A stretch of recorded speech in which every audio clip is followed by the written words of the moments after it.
यह प्रोटेस्ट हो रहा है कजाकिस्तान के एक रीजन ज़ेनजुआन में, जिसका इमीडिएट कारण माना गया था फ्यूल प्राइसेस में बढ़ोतरी को। लेकिन इन प्रोटेस्ट के कारण दूसरे मसले जैसे करप्शन, सोशो इकोनॉमिक इनइक्वालिटी भी सामने आ रहे हैं। इवन कुछ लोग तो रिजिम चेंज यानी सरकारी तंत्र को ही बदलने की बात कर रहे हैं। पर इसी बीच खबर आती है कि वहाँ के प्रेसिडेंट के कहने पर अब प्रोटेस्ट को रोकने के लिए CSTO की पीस कीपिंग फोर्स ने वहाँ इंटरवेंशन किया है। अब गौर करने वाली बात यह इसलिए है क्योंकि पहली बार होगा जब CSTO किसी देश में इंटरवेन कर रहा होगा। और आज हम यही समझने की कोशिश करेंगे कि CSTO क्या है, इन सब में CSTO क्यों इंटरवेंशन कर रहा है, और रशिया जो कि कजाकिस्तान का एक नेबरिंग कंट्री है उसका क्या रोल माना जा रहा है। आइए समझते हैं। CSTO, जिसका पूरा नाम कलेक्टिव सिक्योरिटी ट्रीटी ऑर्गेनाइजेशन है, हिंदी में सामूहिक सुरक्षा संधि संगठन, यह एक रशियन डोमिनेटेड सिक्योरिटी अलायंस है। 50% बजट रशिया ही कंट्रीब्यूट करता है। यह बनाया गया था जब USSR का डिसइंटीग्रेशन हो गया था, मतलब USSR टूट के बिखर गया था।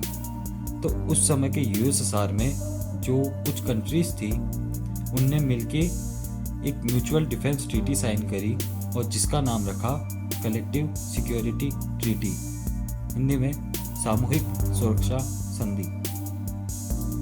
यह ट्रीटी 1994 में लागू हुई और फाइनली 2002 में इसने एक संगठन का रूप लिया है। और आज इसमें 6 मेंबर्स हैं: Russia, Tajikistan, Kyrgyzstan, Armenia, Belarus, Kazakhstan. अब जैसा कि नाम दर्शाता है, इसका मुख्य उद्देश्य कलेक्टिव सिक्योरिटी, मतलब कि एक मेंबर पे हमला तो सब पे हमला माना जाएगा। लेकिन यह संगठन काफ़ी टाइम से, अगर कुछ मिलिट्री एक्सरसाइजेस को छोड़ दें, तो एक्टिव नहीं था। यहाँ तक कि पिछले साल आर्मेनिया और अजरबैजान की लड़ाई में भी इसने इंटरवेंशन नहीं किया, जबकि आर्मेनिया इसका एक मेंबर है और आर्मेनिया ने ऐसी मांग भी करी थी। तो फिर अब सवाल उठता है कि अब ऐसा क्या हुआ जो CSTO ने इंटरवेंशन करा है, वहाँ 2500 सैनिकों की टुकड़ी भेजी है जिसमें रशियन एंड बेलारूशियन फोर्सेस शामिल है, तथा अब तो दूसरे मेंबर्स भी अपनी फोर्सेस भेज रहे हैं। अब क्योंकि CSTO रशियन डोमिनेटेड अलायंस है तो इसके 2 कारण माने जा रहे हैं। एक, रशिया के कुछ कंसर्न्स है कि कहीं पॉलिटिकल इनस्टेबिलिटी के कारण राइज ना हो जाए कट्टर राष्ट्रवादियों का, जिससे रशियन कम्युनिटी जो कजाकिस्तान में रह रही है उसको खतरा हो सकता है। और या तो रेडिकल इस्लामिक फोर्सेस का, जो कि बाद में शायद पूरे रीजन या इवन रशिया में भी फैल सकती है, क्योंकि रशिया शेयर करता है 7500 kilometre long open border with Kazakhstan. साथ ही रशिया को यह भी लग रहा है कि प्रोटेस्ट के कारण कोई बाहरी कंट्री है, मतलब कोई बाहर की कंट्री शायद प्रोटेस्ट करवा रही है।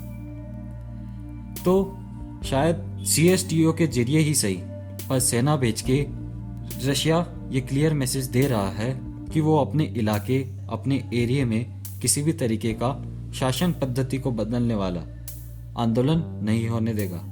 इसके अलावा दूसरा कारण माना जा रहा है कि अगर प्रोटेस्ट को ख़त्म कर दिया जाए किसी तरीके से, तो कजाक सरकार रशिया की आभारी होगी और रशिया एक अच्छा साथी पालेगा, जिसका प्रभाव कजाकिस्तान की फॉरेन पॉलिसी पर भी पड़ेगा और साथ ही दूसरे सेंट्रल एशियन रीजन पे भी, जिससे रशिया की डोमिनेशन और बढ़ सकती है, स्पेशली उन मसलों में जहां फॉरेन मिलिट्री बेसेस की बात आती हो।